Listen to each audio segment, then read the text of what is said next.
สบายดีเนาะมาพบกับข้าพเจ้าอีกแล้วเนาะกับวิดีโอบทที่5เนาะที่ว่าเราจะมาเรียนนำกันในวันนี้เนาะสำหรับวิดีโอบทที่5นี้เราจะมาเรียนเกี่ยวกับการแต้มเนาะการสร้างเซฟไฟล์เราจะมีการสร้างขึ้นใดเนาะแล้วก็ข้าพเจ้าจะเห็นเป็นวิดีโอแต่ละตอนเนาะว่าจะเป็นการสร้างเซฟไฟล์เป็นเส้นทางเป็นแม่น้ำเป็นเส้นเนาะกับการสร้างเซฟไฟล์เป็นจุดเป็นโพลีกอนก็คือเป็นจุดแล้วก็เป็นตอนดิน area ต่างๆเนาะแล้วก็จะมีการนำใช้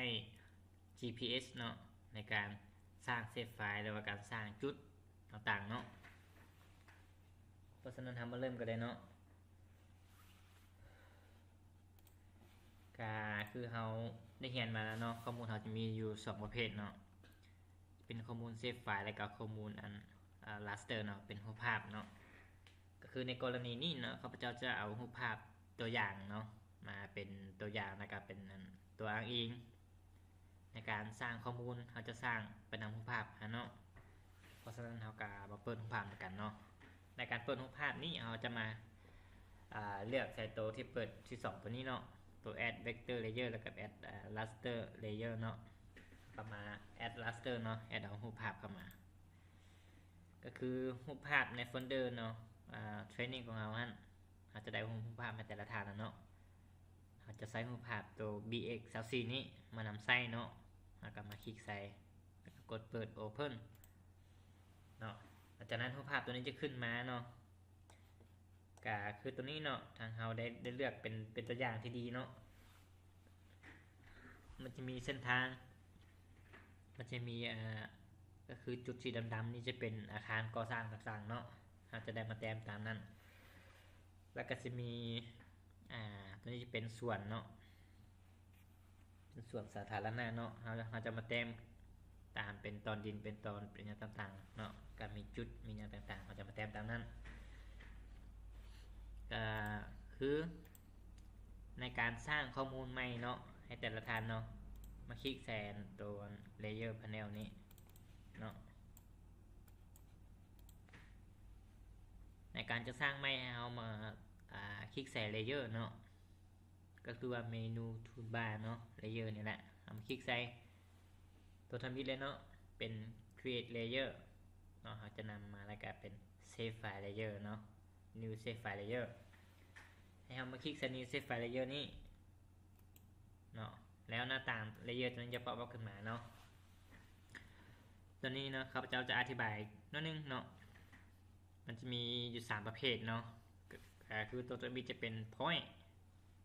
ตัวที่2จะเป็น line และตัวที่3จะเป็น polygon ก็คือตัวที่1เป็น point เป็นข้อมูลเซฟไฟล์เป็นจุดเนาะตัวที่2เป็น line ที่เป็นข้อมูลเซฟไฟล์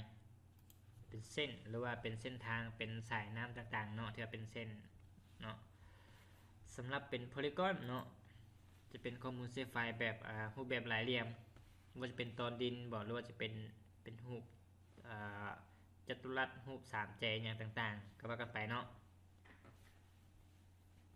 เพราะฉะนั้นในเบื้องต้นเนาะเราจะมาแต้มเกี่ยวกับเส้นทางก่อนซะเนาะแต้มเกี่ยวกับเส้นทางเราก็ต้องเลือกเป็นไทป์เป็นลายเนาะเลือกประเภทเป็นลายเป็นเส้นเราก็มาคลิกใส่ลายแล้วตัวต่อมาเนาะเป็นไฟล์ encoding เนาะตัวนี้มันจะมีหลายๆตัวเลือกเนาะแต่ว่าให้เราเลือกเป็น UTF-8 เนาะ UTF-8 ทุกเชื่อเนาะเราเลือกเป็น UTF-8 ทุกเชื่อเนาะเพราะว่า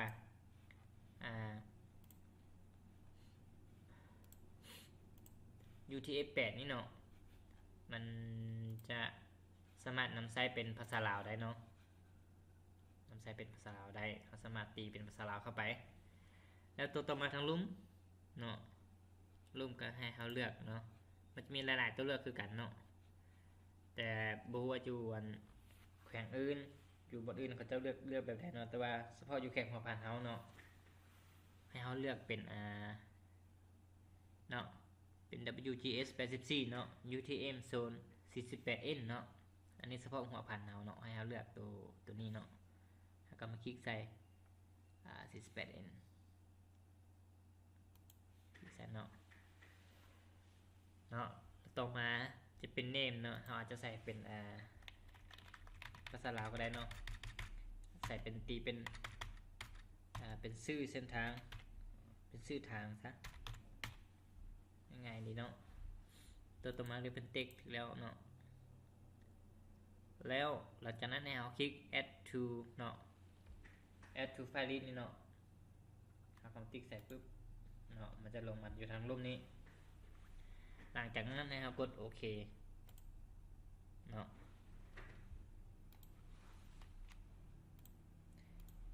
หลังจากนั้นเรากดโอเคหลังจากนั้นหน้าต่างตัวนี้จะป๊อปอัพขึ้นมาให้เราเซฟข้อมูลเนาะเราจะเลือกบนเซฟเราสิเซฟไว้ในใส่เนาะตัวอย่างเนาะข้าพเจ้าจะเซฟอยู่ในdesktop ซะเนาะพอได้สร้างโฟลเดอร์ขึ้นมาแล้วตัวอย่างข้าพเจ้าสร้างโฟลเดอร์ทดลองขึ้นมาเนาะหากำคลิกใส่ทดลองแล้วก็มาตีใส่ชื่อว่าเราจะใส่ชื่อว่าจะไหนเราจะใส่เป็นเส้นทางตัวเมืองซะเนาะนี่เป็นตัวอย่างให้เบิ่งเนาะเส้นทางตัวเมืองเนาะก็มากดเซฟเนาะข้าพเจ้าได้อธิบายไปเบื้องต้นแล้วเนาะเกี่ยวกับการเซฟข้อมูลเนาะก็คือโฟลเดอร์ทดลองเนาะมันจะมาอยู่ในนี่ก็คือการเซฟข้อมูลเนาะเซฟไฟล์เนาะแม้นเราอยากให้เซฟไว้โฟลเดอร์เดียวกันว่าจะเป็นเราจะแต้มเป็นตอนดินเป็นอย่างก็แล้วแต่เนาะเวลาเราเซฟเราอยากจะใส่เป็นโฟลเดอร์เดียวกันเนาะมันจะง่ายเกี่ยวกับการส่องหาข้อมูลหรือว่าการเปิดข้อมูลเข้าในโปรแกรม QGIS ของเราเนาะถ้าเราไปเซฟไว้บนอื่นมันก็ค่อนข้างว่าอย่างหาข้อมูลง่ายว่าเราไปเซฟไว้ใส่ในเนาะมันจะง่ายเกี่ยวกับเวลาการนำใส่ข้อมูลต่างๆนั่นเนาะในกรณีที่ว่าเราเซฟโฟลเดอร์หรือว่าไปให้คนอื่นใช้บอกว่าข้อมูลเรากระจายนะมันจะมีความเสี่ยงว่าคนอื่นจะบ่สามารถได้ข้อมูลครบถ้วนต่างๆเนาะเพราะฉะนั้นข้าพเจ้าแนะนำให้เซฟไปในโฟลเดอร์ตัวเดียวกันเนาะจากนั้นเนาะเลเยอร์ตัวนี้จะป๊อปอัพขึ้นมาเป็นเส้นทางตัวเมืองเนาะเป็นเส้นทางตัวเมือง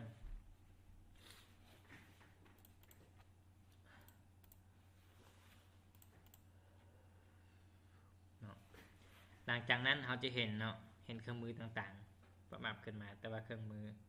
ต่างๆมันยังบ่ทันโซเทื่อเพราะว่าเราบ่ทันได้กดเนาะบ่ทันได้กดตัวนี้เราคลิกใส่ตัวโซนี่เนาะ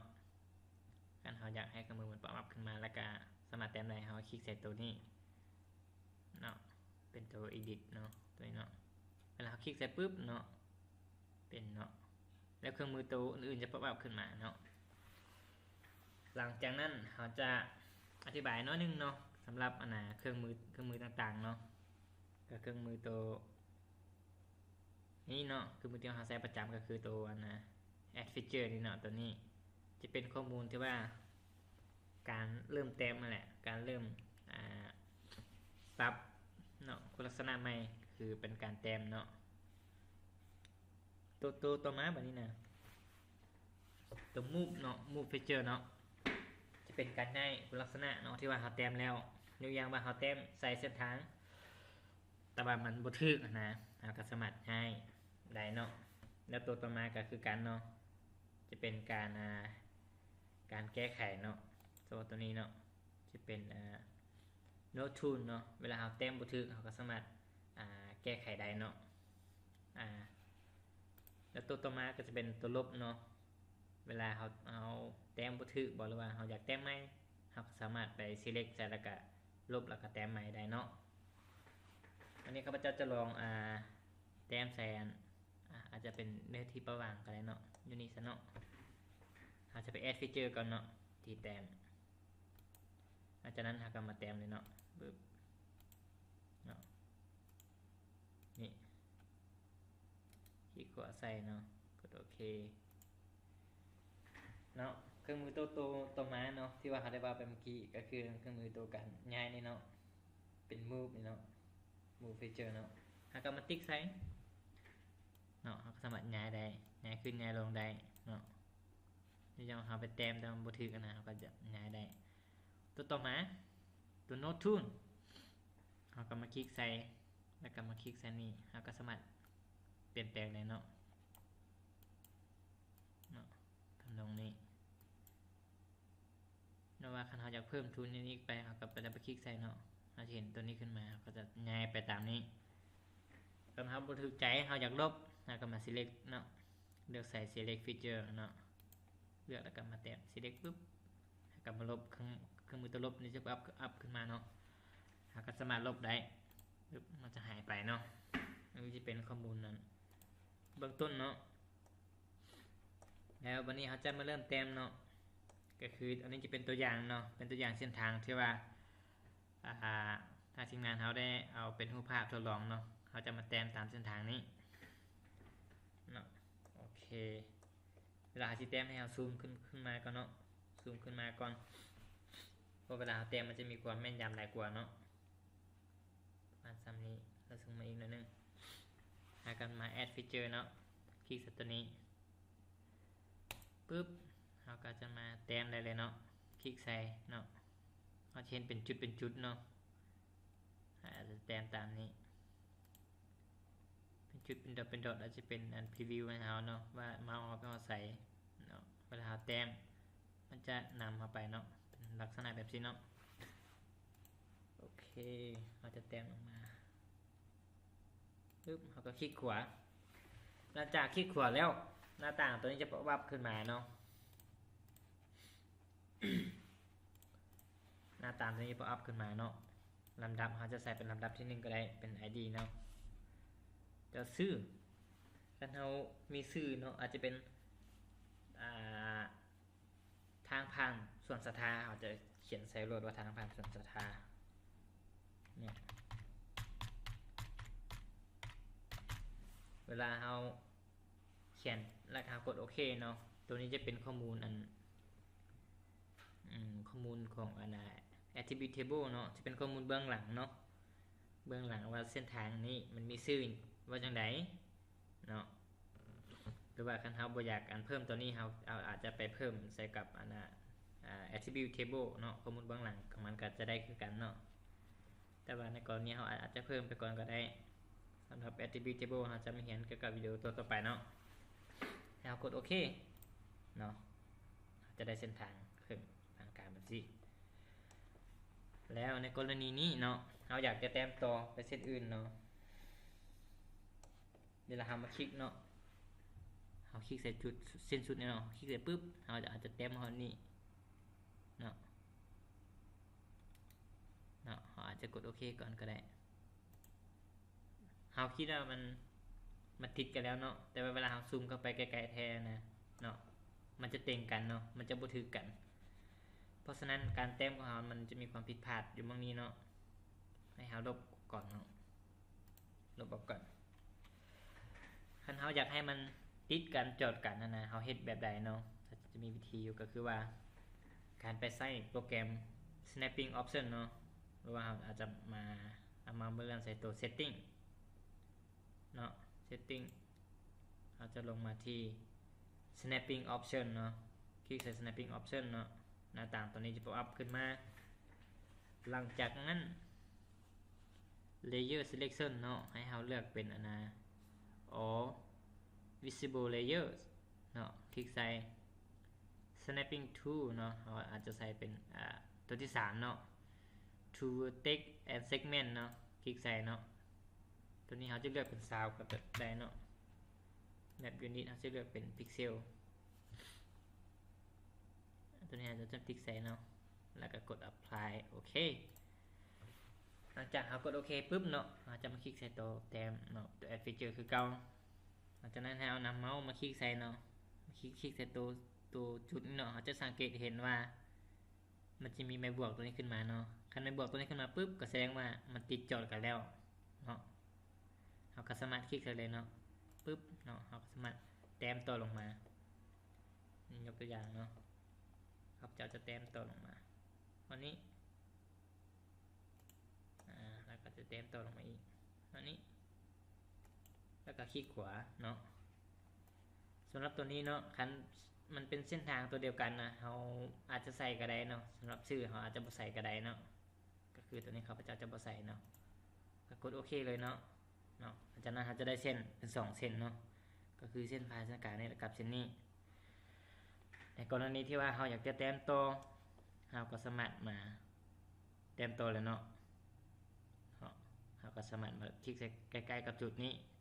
เครื่องไปบวกตัวนี้จะป๊อปอัพขึ้นมาเนาะก็แสดงว่ามันติดจอดกันแล้วเราก็สามารถคลิกใส่แล้วก็แต้มต่อไปเลยเนาะนี่เนาะก็หลายๆคนอาจจะถามข้าพเจ้าว่าเอาเป็นอย่างกดโอเคเนาะเป็นอย่างว่าเส้นทางเขาคือโปรแกรมบัดเดียวเนาะอาจจะแต้มตอนเดียวเลยเนาะให้มันติดจอดกันหมดทุกบอลนะที่จริงเวลาเขาแต้มแบบนั้นมันจะง่ายอยู่เนาะแต่ก็ไวแต่ว่าข้าพเจ้าบ่อยากแนะนำเนาะข้าพเจ้าอยากแนะนำให้แต้มก็คือว่าเส้นนี้มาหาเส้นนี้เราแต้มเป็นเส้นหนึ่งต่างหากเนาะแล้วก็นี่มาหานี่เราจะแต้มเป็นเส้นหนึ่งต่างหากเพราะว่าเวลาเราคิดไล่เนาะเราจะพูดว่าระยะแต่จุดนี้ไปหาจุดนี้มันมีความยาวเท่าใดเนาะเพราะว่าขนาดแต้มเป็นเส้นเดียวกันมันอาจจะความยาวมันจะไล่เป็นความรวมเลยเนาะแต่สำหรับตัวนี้มันจะแยกให้เราเป็นแต่ละเส้นเนาะเพราะฉะนั้นเวลาเราอยากรู้ความยาวของแต่ละเส้นนั้นเนาะมันจะสะดวกสบายในขั้นตอนนี้เนาะเราบ่จำเป็นจะต้องได้ไปคิดไล่ใหม่นะเนาะโอเคเรามาแต้มตัวเลยเนาะบวกปึ๊บเนาะกดคลิกขวากดโอเคเนาะเวลาเราอยากเซฟให้มาติ๊กออกติ๊กเซตตัวสองนี้ออกเนาะเป็นตัวกด editing เนาะคลิกออกปุ๊บมันจะถามว่าdo you want to save the change to layer บ่มันจะถามว่าจะต้องการจะเซฟเลเยอร์ที่ว่าเราได้แก้ไขปรับปรุงนี่บ่ให้เรากดเซฟเนาะเซฟปุ๊บเนาะเพราะฉะนั้นเดี๋ยวนี้เราจะได้เส้นทางของเราเนาะแต่ว่าเบิ่งนี่มันน้อยเนาะมันน้อยเราเฮ็ดได้เนาะเราก็ไปเปลี่ยนสไตล์ตัวที่ว่าเราที่เรียนมาในเบื้องต้นนั้นเราก็มาดับเบิลคลิกใส่เลเยอร์ของอันนั้นเส้นทางตัวเมืองเนาะดับเบิลคลิกเข้าไปเนาะเราจะมาเปลี่ยนสไตล์เนาะเปลี่ยนสีของมันก่อนเนี่ยว่าเขาจะมาสีเหลืองซะเขาจะใส่สีเหลืองขนาดของมันเลยเนาะขนาดของมันเนาะเราอาจจะใส่เป็น6เป็น8เป็น10อะไรแล้วแต่เนาะตามความเหมาะสมเนาะแล้วก็กด apply โอเคนี่เป็นสไตล์เบื้องต้นเนาะเพราะฉะนั้นเราจะได้เส้นทางเนาะสีเหลืองเป็นแบบนี้เนาะเวลาเราติ๊กใส่เอาภาพออกไปเนาะก็จะได้เส้นทางในลักษณะนี้เนาะลักษณะนี้เนาะนี่จะเป็นเส้นทางของเราเนาะถ้าเราอยากแต้มต่อแบบนี้นะเราอยากแต้มต่อคือดังเทิงนี่เราเห็นอะไรถ้าก็มาติ๊กเสร็จตัวลูกศรนี่คือเก่าเนาะติ๊กเสร็จปุ๊บถ้าก็มาติ๊กเสร็จตัว add feature คือเก่าเนาะเราก็จะมาแต้มต่อได้เลยเนาะจะซูมภาพมาแล้วแต้มต่อตัวนี้มันก็ยังใช้เป็นโปรแกรมเป็นเครื่องมือ snapping tool คือเก่าเนาะ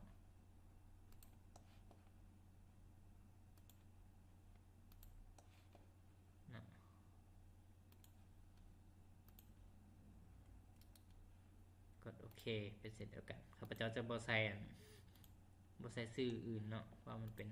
เส้นเดียวกัน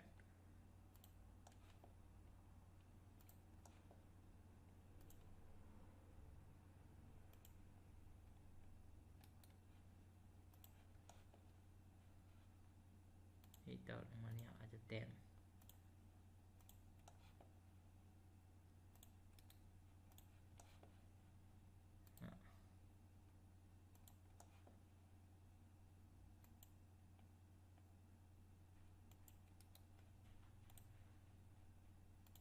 เนา แต่ละคนถ้ามีเวลาก็ลองมาเฮ็ดคืนใหม่เบิ่งเนาะ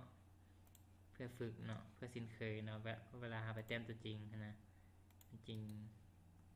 มีความสิ้นเคยเนาะสบายเนาะ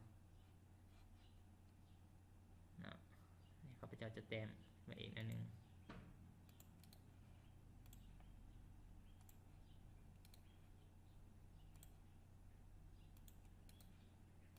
เนาะแล้วเครื่องมือตัวต่อมาเนาะที่ข้าพเจ้าอยากจะมาแนะนำให้นำใช้เนาะก็คือเครื่องมือตัวนะNote Tool เนาะเป็นเครื่องมือตัวแก้ไขเนาะย่อมาเฮาแต้มในลักษณะแบบที่แล้วเนาะเฮาซูมเข้ามาเนาะมันยังบ่มีความถูกต้องนะเฮาเฮ็ดได้เนาะเฮาก็มาติ๊กใส่ตัว Note Tool ปึ๊บเฮาก็อาจจะมาติ๊กใส่เนาะเส้นนี้แสดงว่าเส้นนี้มันบ่ถูกต้องเฮาก็สามารถเปลี่ยนแปลงได้เนาะย้ายมาประมาณส่ำนี้เนาะในกรณีนี้เราก็สามารถมาเพิ่มจุดดอทนี้ขึ้นมาอีกได้เนาะเพิ่มอีกจุดนึงก็ได้โดยการคลิก2เทื่อเนาะดับเบิลคลิกใส่ปึ๊บเนาะจุดตัวนี้จะขึ้นมาเนาะเพราะฉะนั้นเราก็สามารถย้ายจุดตัวนี้ขึ้นมาได้ประมาณนี้เนาะเห็นให้ความมันละเอียดเนาะของมันเน้นมีความละเอียดแล้วก็มีความถูกต้องหลายขึ้นเนาะนี่จะเป็นเครื่องมือแก้ไขเนาะโอเคเนาะเบิกตัวอื่นคือกันคันมันบ่ถึกก็สามารถมาแก้ไขได้เนาะคือตัวนี้เนาะเอาซูมมันจะบ่ค่อยละเอียดปานใดบ่ค่อยคักปานใดก็อาจจะมาเพิ่มจุดนี้จุดนึงก็ดึงลงมาทำนองนี้เนาะเป็นวิธีการแก้ไขเนาะง่ายๆคันเฮาอยากเซฟก็มากดตัวโซนนี้ออกคือเก่าเนาะแล้วก็กดเซฟเพราะฉะนั้นเราจะได้เนาะเส้นทางของเรานี้ แต้มต่อก็คือข้าพเจ้าได้ว่าเบื้องต้นนั้นมาแต้มต่อเลยเนาะแต้มต่อไปเลยเนาะ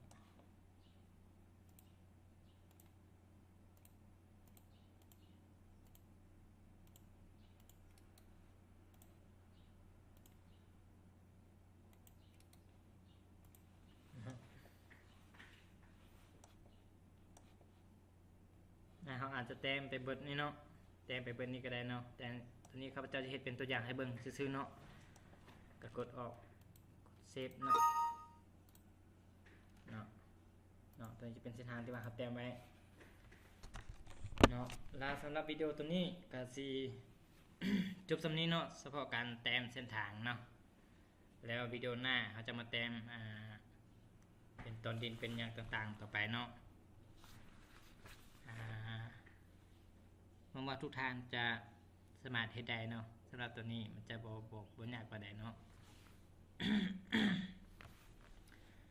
โอเคเนาะพบกันใหม่ในวิดีโอหน้าเนาะขอบใจ